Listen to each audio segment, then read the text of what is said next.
반갑습니다. 오늘은 하나님 아버지의 마음 이란 제목으로 여러분과 함께 은혜를 나누길 원합니다. 이런 이야기가 있습니다. 어느 교회에서 목사님께서 용서에 대해서 설교를 하셨습니다. 이 목사님은 무엇보다도 제자 훈련에 굉장히 관심이 많은 분이셨어요. 그래서 사람들이 말씀으로 변화되는 것을 소망하면서 열심히 제자 훈련을 시키셨습니다. 그런데 이 목사님이 부임하면서 보니까 교인들 간에 크고 작은 그러한 다툼이 있었고 분쟁이 있는 것을 보면서 어떻게든지 우리가 용서함을 정말 가르쳐야겠다면서 열심히 그렇게 성경 공부를 통해서 용서를 가르쳤습니다. 하루는 설교 시간이 되었어요. 목사님께서 일방적인 말씀 선포만 할 것이 아니라 좀 교인들의 반응을 좀 보고 싶었습니다. 그래서 교인들에게 질문을 던졌어요. 여러분들 혹시 여러분들 중에 세상에 미워하는 사람이 하나도 없으신 분이 있으십니까? 한번 있으시면 한번 손을 한번 들어보세요. 이렇게 질문을 던졌더니 이상의 반응이 썰렁했습니다. 반응이 없었어요. 다시 목사님께서 물으셨습니다. 정말 아무도 없으십니까? 망설이지 말고 한번 손을 들어보세요. 그러니까 맨 뒤에 계시는 어떤 아주 연세가 많으신 할아버지께서 조용히 이렇게 손을 드셨습니다. 목사님 너무나 감격이 되었어요. 그래도 이 중에는 그래도 이 세상에 미워하지 않는 그러한 분이 계시구나. 그러면서 너무 감격이 돼서 그 할아버지께 여쭤봤습니다. 할아버님은 이 세상에 미워하는 사람이 하나도 없으시다 그러는데 그 비결이 도대체 뭘까요? 그 어떤 그 비밀이 있으면 좀 우리에게 알려주십시오. 내심 이 목사님께서는 어떤 성경적인 대답을 하지 않으실까, 이러한 그 기대를 가지고 그 할아버지에게 이렇게 물어봤습니다. 그랬더니 할아버지께서 이렇게 대답을 하세요. 과거에는 미워하는 사람이 굉장히 많았는데 내가 너무 오래 살아서 지금은 그 사람들이 다 죽었어. 그래서 나는 세상에 미워하는 사람이 하나도 없어. 이렇게 대답을 하셨다고 해요. 여러분, 우리가 참 이렇게 우스운 얘기처럼 들리지만 사실 우리들의 용서의 모습을 잘 표현하고 있는 그러한 대답일 수가 있습니다. 어쩌면 우리들은요, 죽을 때까지 용서하지 못하는 그러한 부족한 사람일 수가 있습니다. 상대방이 죽든지 내가 죽든지 어쨌든 둘 중에 하나가 죽어야만 용서가 되는 인간의 이러한 나약한 타락한 그런 본성이 우리들에게 있습니다. 제가 어렸을 때 참 영화를 좋아했습니다. 중국 영화, 중국 영화를 굉장히 좋아했는데 이런 그 성령 나오는 이런 무술 영화 굉장히 좋아했습니다. 근데 그 주제가 거의 비슷해요. 어떤 주제냐면 가문의 원수를 갚아라, 이걸로 하잖아요. 우리 가문이 이렇게 당했으니까 그 아들에게, 그 손자에게 아주 그 무술을 전수시켜서 꼭 그 가문을 갖다가 원수를 갚아야 된다, 이렇게 이 교육을 시키잖아요. 그래가지고 기어이 그 사람을 죽이고 또 그쪽 가문에서는 또 그 죽음을 당하니까 또 다시 한번 죽임을 합니다. 이런 그 죽음의 여러 가지 이러한 고통과 이런 대가를 치르면서 어느 순간에 이제는 우리가 더 이상 싸워서는 안 되겠다, 그러면서 평화로 이렇게 마치면서 해피엔딩으로 끝나는 이러한 것이 이게 중국 영화. 요즘은 안 그렇습니다. 이 과거에 이 중국 영화의 이 스토리가 대부분 이렇게 됐었는데, 여러분 이걸 보면 얼마나 우리가 참 이 원수 갚는 것, 용서하지 못하는 것에 우리가 놓여 있는가 하는 것을 우리는 볼 수가 있습니다. 그런데 분명히 하나님께서는 우리들에게 요구하시는 것은 비판하고 판단하는 것이 아니라 오히려 용서하라, 이것이 우리 주님의 가르침이세요. 그러면서 주님께서 친히 그 몸소 본을 보이셨습니다. 십자가에 달리셨잖아요. 그 십자가에 달리시면서 주여 저들의 죄를 용서하여 주옵소서. 저들이 누구입니까? 이 죄 없는 나를 십자가에 못 박게 한, 그리고 죽게 한 그 장본인들, 어떻게 보면 원수와 같은 그들을 저들이 하는 일을 알지 못하니까 주님 저들을 용서하여 주옵소서. 이것이 바로 우리 주님의 가르침이셨습니다. 그 용서함이 지금 우리들에게도 흐르고 있습니다. 우리가 이 자리에 있다는 것, 제가 이렇게 이 강단에 설 수 있다는 것은 그 주님의 십자가의 끝없는 용서함이 없었으면 우리는 감히 이 자리에 설 수가 없습니다. 사랑하는 여러분, 정말 우리가 날마다 주님의 용서함을 깨닫고 사시는 우리가 되시기를 바랍니다. 이 용서함을 깨달을 때 비로소 하나님의 은혜를 우리는 알 수가 있습니다. 용서하면 떠오르는 분이 있습니다. 어떤 분일까요? 바로 사랑의 원자탄, 바로 손양원 목사님. 정말 사랑을 몸소 실천하신 분이십니다. 이분은요, 정말 목회자지만 이 감히 흉내낼 수 없는 예수님의 사랑을 그대로 실천하신, 몸소 행해 보이셨던 그분이 바로 이 손양원 목사님이세요. 일제 그렇게 신사참배도 거부하시면서 스스로 좋은 그런 목회지도 있었지만 다 마다하시고 여수에 가셔서 이 애양원이라는 교회를 섬기셨죠. 그거는 나병 환자들이 이렇게 사는 곳이었어요. 직접 나병 환자의 이 피고름을 입으로 빨아서 이렇게 치료하면서 그들과 함께 더불어 살았습니다. 한때는 정말 어려움이 있었죠. 그 사랑하는 두 아들 동신이와 동인이가 있었는데 굉장히 똑똑하고 공부를 잘했습니다. 리더십도 있었고요, 믿음이 바른 그런 아들이었어요. 근데 여수 순천 반란 사건이 일어나잖아요. 거기서 그 공산당에 끌려가지고 처형을 당하게 됩니다. 어처구니 없는 일이 일어났어요. 정말 금쪽 같은 그 눈에 넣어도 아프지 않는 그 두 아들이 하루아침에 공산당에 처형을 당하게 됩니다. 근데 거기 주동하는 사람이 바로 이 안재선이라는 학생이었어요. 그 학생을 어떻게 합니까? 양자로 받아들이잖아요. 자기의 두 아들을 죽인 그 범인을 미워하거나 심판하지 않고 오히려 법정에 옹호하면서 그 아들을 양자로 삼아서 훌륭하게 키워냅니다. 그러면서 그 아들의 죽음의 그 장례식에서 감사헌금을 드리면서 감사 제목을 10가지를 그렇게 하나님 앞에 올려드려요. 제가 시간 관계상 다 말씀은 드릴 수 없고 몇 가지를 좀 말씀을 드리면 이런 기도 제목을 올렸습니다. 하나님, 하나도 아닌 둘을 순교자로 불러주셔서 감사합니다. 예수 믿다가 누워 죽은 것도 큰 축복인데 하물며 전도하다가 총살 순교 당하게 하시니 감사합니다. 미국 유학 가려고 준비하던 아들을 미국보다 더 좋은 천국에 가게 하셨으니 하나님 감사합니다. 내 사랑하는 두 아들을 총살한 그 원수를 회개시켜 내 아들 삼고자 하는 사랑의 마음 주심을 감사합니다. 그러면서 이 감사 헌금과 함께 이렇게 하나님께 올려드렸습니다. 이 손 목사님께서는 평상시 그 양아들 안재선이라는 분을 이렇게 그 목회자로 만들고 싶어 하셨어요. 물론 이 손 목사님도 공산당에 의해서 처형당하게 하셨지만, 그런데 그 양아들 되시는 분은 정말 하나님을 영접하고 회개했지만 마음속에 그 죄책감 때문에 목사의 길을 걷지 못합니다. 그런데 그 손자, 그러니까 그 아들이죠, 우리 손 목사님에게 손자가 되는데 그 손자가 이제 지금 한국에서 목회를 하고 계시죠. 얼마 전에 이게 미국에 오셔서 간증도 하시고, 근데 그 영화가 만들어졌죠. 한국에서는 작년 11월부터 그 영화가 상영이 됐는데 그 사람, 그 사랑, 그 세상. 그래서 손양원 목사님의 일대기를 그린 그러한 영화를 이렇게 만들어서 은혜를 나누고 있습니다. 다행히 저희도 이렇게 우연히 그런 기회가 있어서 저희가 기회가 되면 저희 교회에서도 한번 그런 영화를 상영할 그런 예정이 있습니다. 여러분이 한번 보시면서 많은 그런 감동을, 은혜를 좀 나눴으면 좋겠습니다.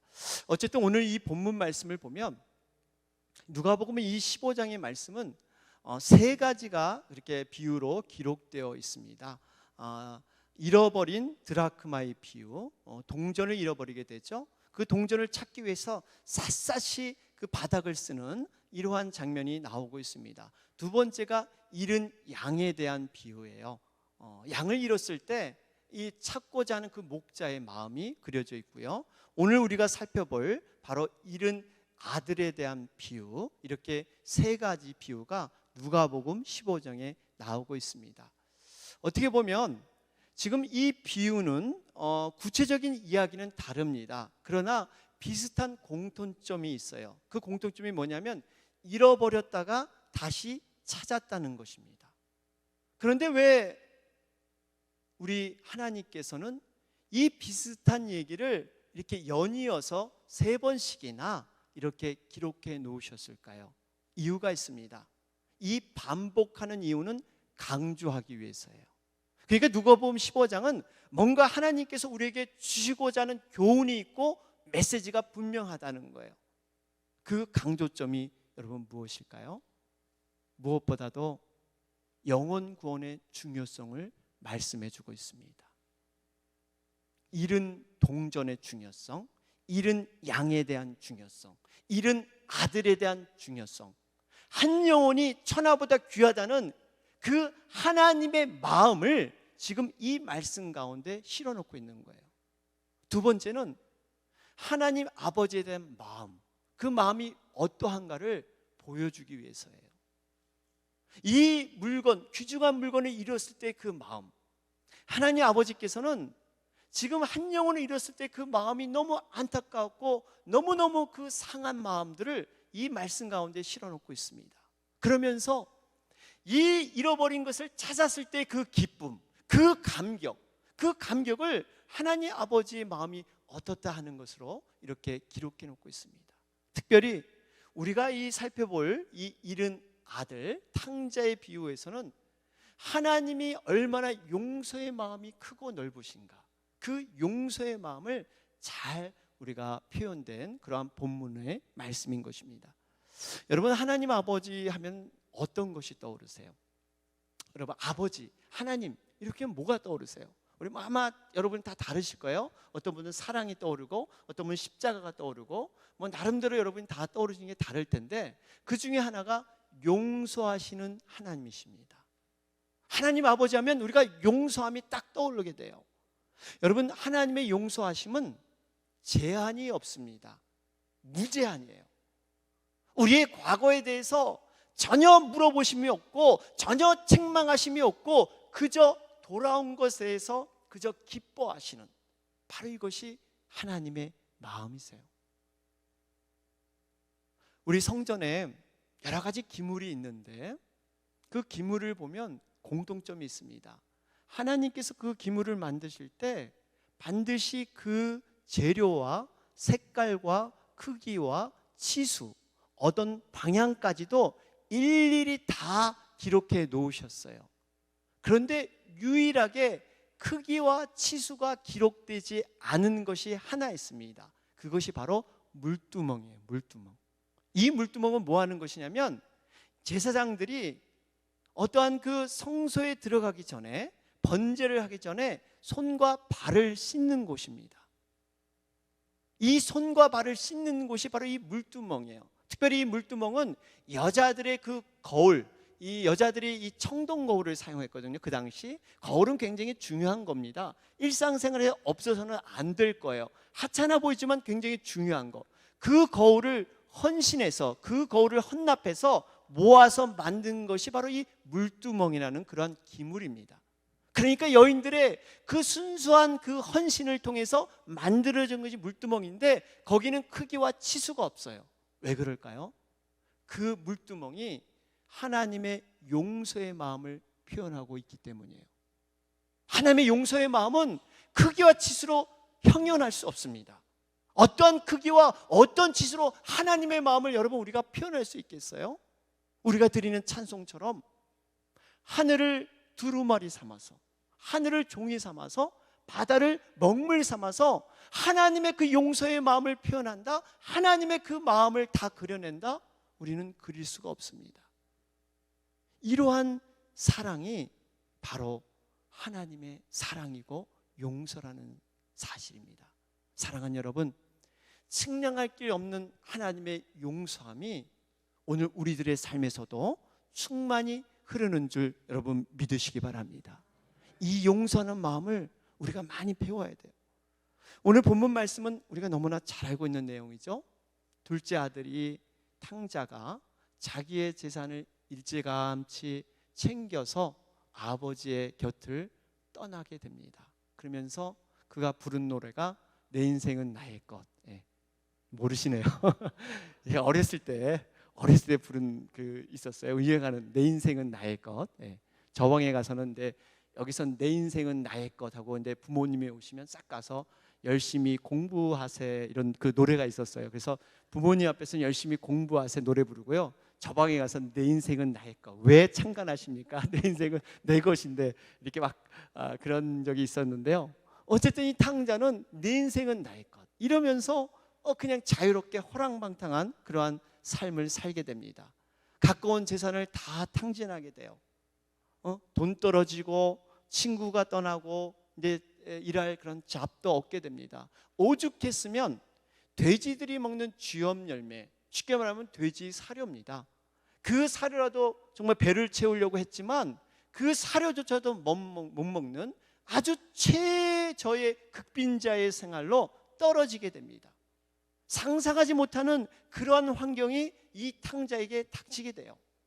그랬을 때 비로소 탕자는 깨닫게 됩니다. 그때는 몰랐는데, 예전에 미처 몰랐는데, 그때는 정말 이 아버지의 사랑, 이 아버지의 넉넉한 마음을 몰랐는데, 자기 자신이 최저로 떨어져 보니까 그제서야 깨닫게 되는 거예요. 사랑하는 여러분, 우리가 때로는 탕자와 같은 상황에 우리가 빠져들 수도 있습니다. 내가 원하든 원하지 않든 정말 우리에게 어떠한 고난의 과정, 정말 우리 인생이 잘 나가다가 뚝 떨어지는 이러한 사면초가와 같은 그러한 환경으로 우리가 떨어질 때가 있습니다. 그때 우리 기억해야 돼요. 그것이 우리에겐 결코 고난으로 끝나는 것이 아니라 하나님 아버지를 만날 수 있는, 하나님의 사랑을 기억할 수 있는, 그리고 하나님께 가까이 갈 수 있는 그러한 통로가 될 줄로 믿습니다. 이게 우리의 주시는 고난이에요. 새드백 교회를 목회하시는 우리 리 워렌 목사님, 여러분 잘 아시죠?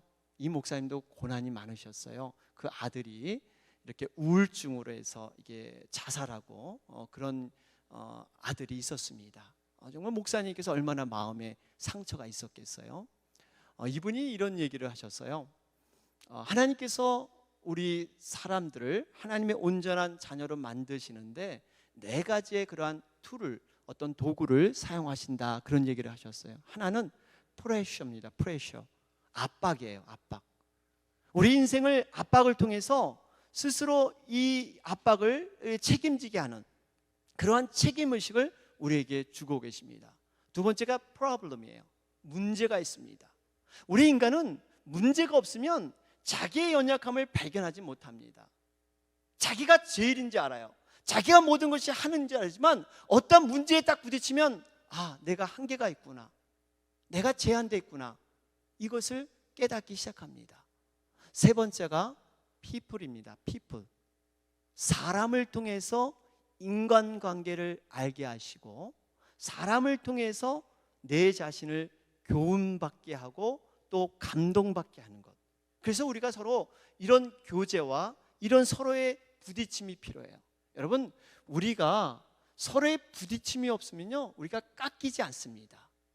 이 깎이는 의미가 때로는 내가 아픔이 될 수 있지만 내가 다듬어지고 내가 하나님께서 정금처럼 쓰시기에 그렇게 연단받는 과정이 사람들을 통해서, 그래서 분명히 말씀하잖아요. 인생 막대기가 서로 치는 거예요. 서로 치면서 부딪히면서 그 깎이면서 아름답게 하나님이 쓰시고자 하는 그러한 사람으로 만들어지는 거예요. 그러면서 4번째가 바로 페인입니다. 페인, 고통, 고난이에요. 고난의 과정을 통해서 하나님과 더 가까워진다는 사실이에요. 이 4가지는 어떻게 보면 우리가 원하는 모습은 아닙니다. 우리가 고난당하고 압박당하고 문제가 생기면 우리가 참 힘들어요. 그때는 참 난감합니다. 그러나 돌아서 보면 그것이 하나님의 놀라운 인도함이 있었구나, 내게 이것이 오히려 유익이었고 이 주의 윤례를 깨닫게 한 하나님의 그 인도하심이었구나 하는 것을 나중에 깨달아질 줄로 믿습니다. 이것이 하나님의 원리예요. 바로 어떻게 보면 탕자도 지금 그 과정, 밑바닥의 인생에 내려왔기 때문에 아버지 하나님의 사랑을 보면서 진정으로 그 아버지를 진심으로 공경하며 진심으로 사랑할 수 있는 그러한 환경이 바로 이곳에 생기고 있다는 사실이에요. 이러한 인생에 왔을 때 탕자가 비로소 아버지께 돌아가기로 결심을 합니다. 그런데 탕자가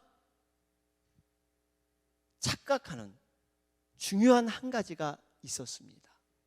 내가 돌아가게 되면 아버지는 나를 아들로 여기지 않을 것이다. 아니면 최소한 종으로 받아주지 아들로서는 나를 안 볼 것이다 하는 것이 탕자의 생각이었습니다. 자기가 아버지를 배반했기 때문에 아버지가 받은 상처가 너무나 깊기 때문에 아마 아들임을 포기했을 것이다. 이것이 탕자의 생각이었어요. 그것이 본문 말씀에 기록되고 있지 않습니까? 15장 우리 18절 19절 말씀 한번 같이 한번 읽어보도록 하겠습니다. 15장 18절 19절 시작. 내가 일어나 아버지께 가서 이르기를 아버지여 내가 하늘과 아버지께 죄를 얻었사오니 지금부터는 아버지의 아들이라 일컬음을 감당치 못하겠나이다. 나를 품꾼의 하나로 보소서. 어떻게 보면 탕자가 회개를 통해서 겸손한 생각을 갖고 있었습니다. 합당한 생각이에요. 여러분 생각해 보세요. 만약에 자기가 자기 잘못도 없이 그냥 기세등등하게 이 아버지께 갔다면 우리는 그 아버지의 그 마음이 정말 이렇게 받아줄 수 없을 수도 있을 겁니다.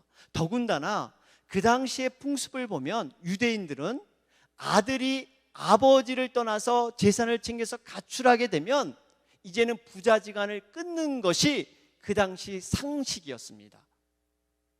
쉽게 말하면 이 관계를 끊어서 이 호적을 파버린다 그러죠. 이 아들로서 완전히 제명하는 것이 그 당시 당연한 일들이었어요. 그러니까 이 탕자도 그렇게 생각을 한 거예요. 나도 이제는 아버지께 돌아가 봤자 이 아들이 아닌 그러한 사람이겠구나. 이것은 탕자의 착각이었다는 사실입니다. 탕자가 아버지께 돌아올 때 이 아버지는 품꾼의 하나로 맞은 것이 아니라 다시 귀한 아들로 맞아들였다는 사실이에요. 이것이 아버지의 마음이세요. 오늘 본문 22절 나와 있지 않습니까? 22절에 보니까 아버지는 종들에게 이르되 제일 좋은 옷을 내어다가 입히고 손에 가락지를 끼우고 발에 신을 신기라. 옷과 가락지는요 신분을 회복하는 의미가 있습니다. 그러니까 과거와 동일하게 그 신분을 동일하게 회복시켜 주면서 거기에다가 이 아버지의 마음은 죽은 자가 살아난 것처럼 이 기쁨이 감격해서 잔치를 벌리잖아요. 애매한 살찐 송아지가 죽잖아요. 거기서 잔치 때문에. 여러분 이런 그 아버지의 마음 얼마나 기뻤으면 죽은 자가 살아난 것처럼 그 기쁨이 아버지에게 있었겠습니까? 그 아들이 나간 그곳에 늘 마을 어귀에서 눈을 서성이면서 이제나 저제나 올까 눈실이 완전히 붉어져서 이 눈에 완전히 이제는 실명될 정도로 그 눈이 이렇게 나빠지는 그 아버지의 마음, 노심초사 그 아들을 걱정하는 것이 여러분 아버지의 마음, 한 번도 포기한 적이 없는 것이 이 아버지의 마음입니다. 하물며 하나님 아버지는 어떠하실까요? 하나님 아버지의 사랑은 우리를 절대 포기하지 않으시는 하나님의 마음이 하나님의 용서의 사랑의 마음인 줄 믿으시기 바랍니다. 그 하나님의 사랑을 우리는 받고 있잖아요. 이사야 49장 15절에 보면 이 하나님의 마음을 잘 표현하고 있어요.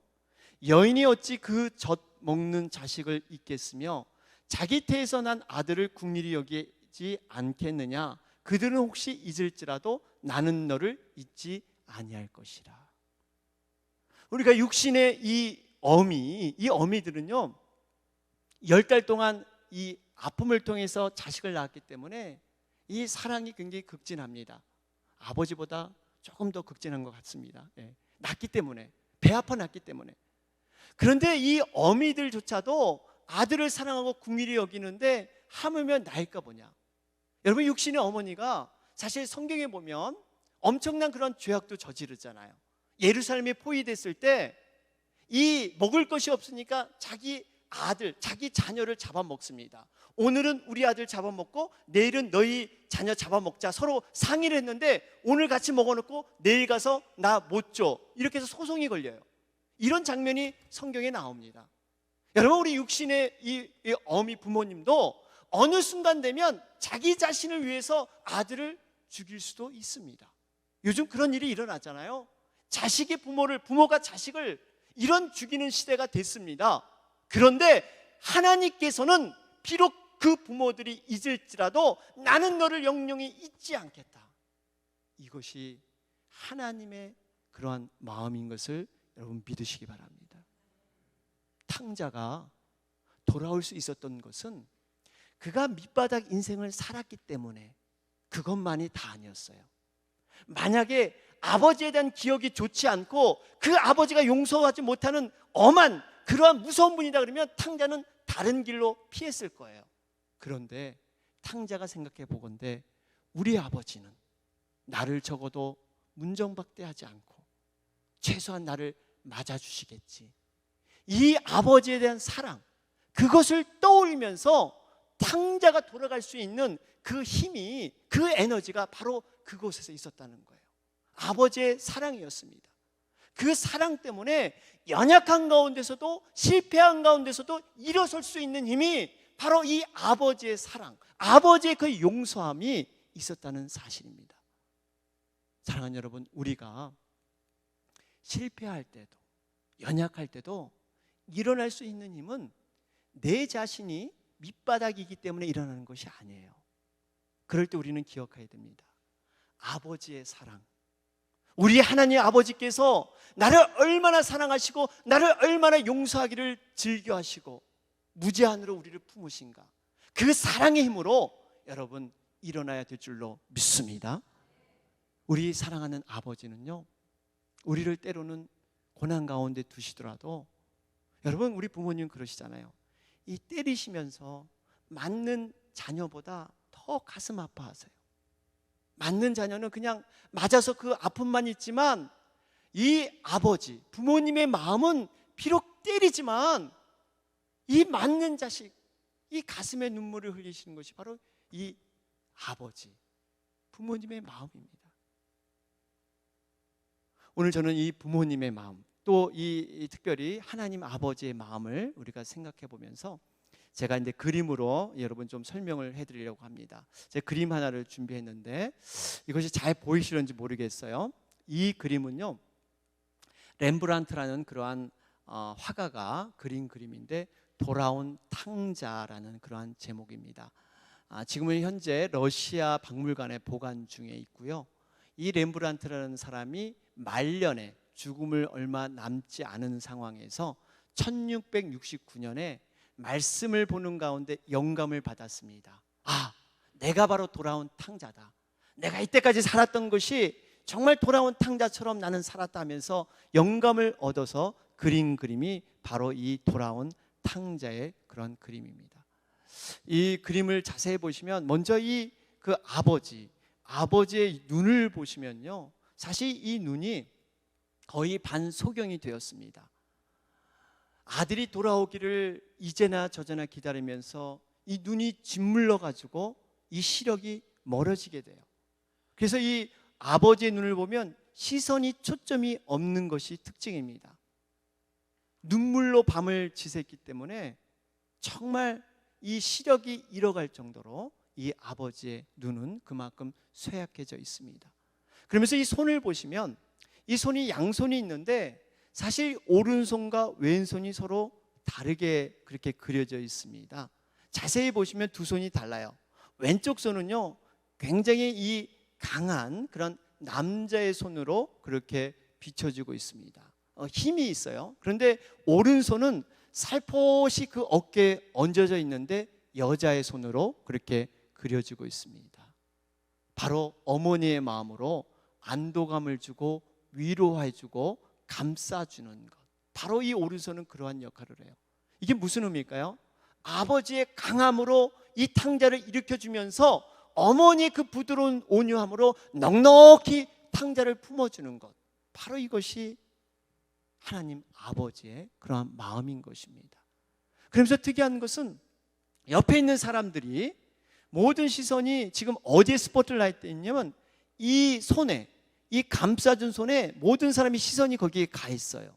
그러면서 빛이 거기에 환하게 비춰져 있습니다. 그러니까 이 감싸주는 손 위에 화해와 용서와 치유의 그 메시지가 있는 거예요. 많은 사람들이 그걸 보고 지금 지켜보고 있습니다. 그러면서 돌아온 탕자의 모습은 어떻습니까? 우선 머리를 보면 머리를 삭발했어요. 머리를 삭발했어요. 이 죄수의 모습입니다. 탕자는 아들로 돌아온 게 아니라 이 종의 모습, 철저히 회개하고 철저히 낮아진 모습으로 머리가 이 삭발해서 돌아온 겁니다. 그리고 이 옷을 보면 이것이 속옷이에요. 감옥에 있었는지 수용소에 있었는지 알 수 없지만 황갈색 찢어진 옷, 그 당시에 정말 이 철저히 이 가난했던 그 모습을 이 옷에 표현을 하고 있습니다. 그러면서 이 발을 보면 이 한쪽 발은 벗겨져 있고 한쪽 발은 샌들을 신고 있는데 이 왼쪽 발을 벗겨진 것은 상처투성이고 이 오른쪽 발은 다 닳아가지고 처절하게 그렇게 가난했던 그 실정을 보여주고 있습니다. 그러면서 이 탕자의 얼굴을 자세히 보면 이 얼굴이 아버지 품에 싹 안겨 있어요. 이 렘브란트 이 작가는 이 그림을 그리면서 어머니의 자궁을 생각했습니다. 그 아이가 어머니의 자궁 안에 안겨서 그 편안함, 그 온유함으로 모든 세상의 걱정 의심을 다 잊어버리고 그저 새근새근 자는 그 어머니 품에 안긴 그 모습이 바로 이 탕자의 모습이에요. 여러분, 눈이 다 먼 그 노인의 모습, 돌아온 이 아들을 한없이 껴안으면서 비록 눈의 시력은 다 잃어버렸지만 내면의 눈으로 그 아들을 정말 어루만지면서, 그 시력에 초점이 없어요. 눈의 이 육신의 시력이 다 멀어졌습니다. 그럼에도 불구하고 내면으로는 그 아들을 품고 끊임없이 흐느끼는 이 모습, 바로 이것이 우리 하나님 아버지의 마음인 것을 여러분 믿으시길 바랍니다. 이 하나님 아버지가 우리의 아버지세요. 우리 하나밖에 없는 하나님 아버지세요. 사랑하는 여러분, 우리가 이렇게 긍휼하심, 이 풍성하신 하나님의 용서를 날마다 받고 있습니다. 아침에 일어날 때마다 우리를 진멸하지 않은 것은 하나님의 그 긍휼 때문이에요. 어제 여러분 돌아보세요. 얼마나 많은 죄악을 저질렀어요. 얼마나 많은 나쁜 그런 생각들이 우리 머릿속에 가득 찼습니까?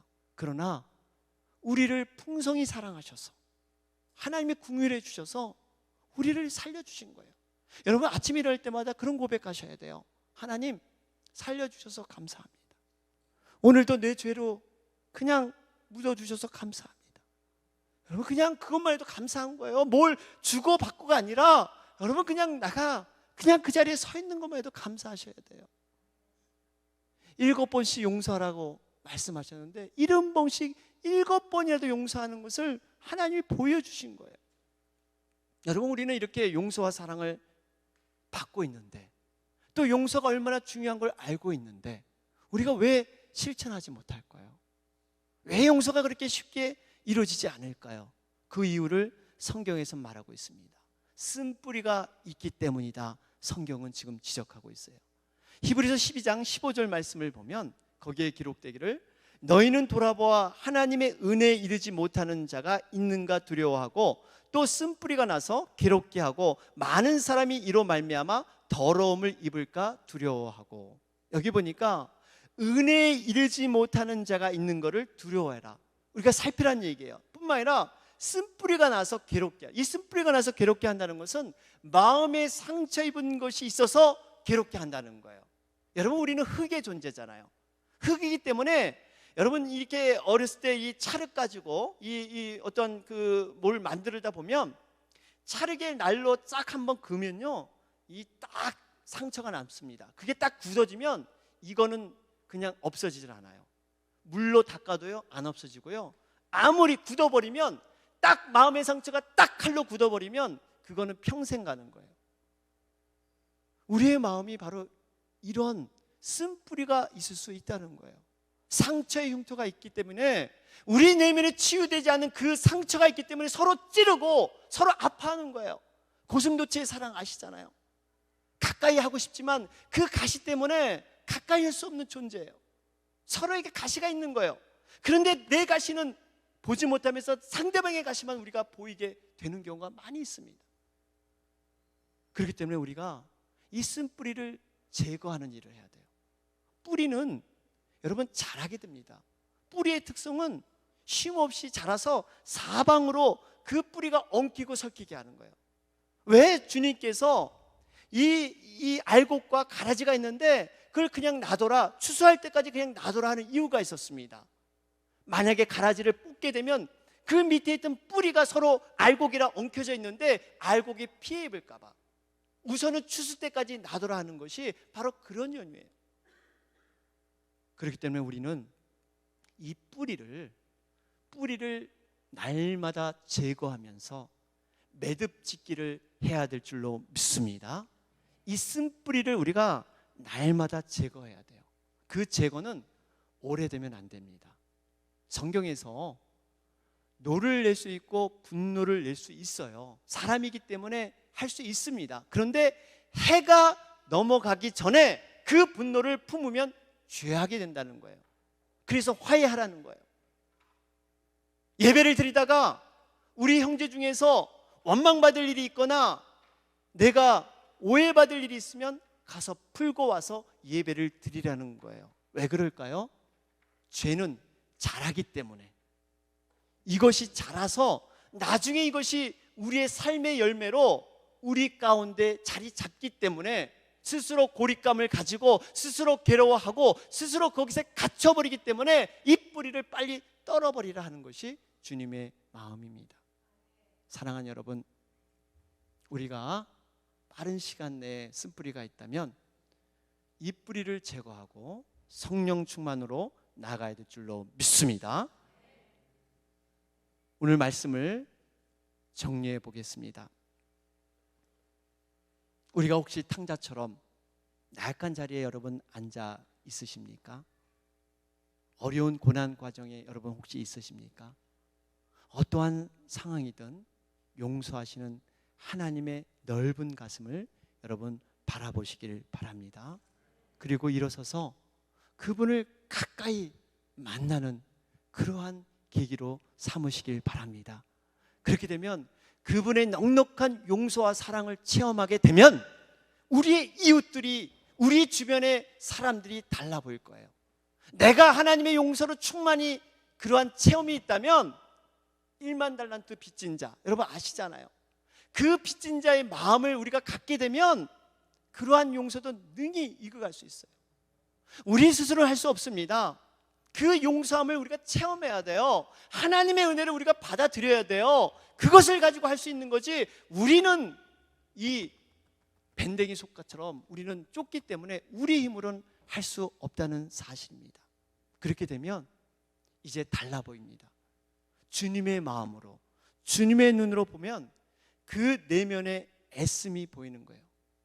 우리가 사람들을 볼 때 두 가지로 보게 됩니다. 저도 이제 안사람이랑 그런 얘기를 많이 하는데, 사람이 그 밑에서 어느 정도 변화된 모습을 보는 사람이 있는가 하면, 이 사람이 과거엔 이랬는데 이만큼 이 사람이 변화됐어, 이렇게 보는 사람이 있는가 하면, 각자의 기준을 통해서 이만큼 변화되는데 왜 저 사람은 저기에 이르지 못할까? 두 가지의 모습이 있습니다. 그런데 우리가 이 어떤 기준과 내 생각이 앞서게 되면 많은 우리의 비판과 판단이 앞서게 돼요. 그러나 저 사람이 과거에 어떤 사람이었는데, 저 사람이 세상에서 정말 저런 사람이었는데 저렇게까지 변화됐어, 저 마음이 중심이 저렇게 하나님을 향하고 있어, 여러분 이렇게 보면 감사와 찬양밖에 없어요. 하나님께서 하신 거예요. 하나님께서 변화시킨 거예요.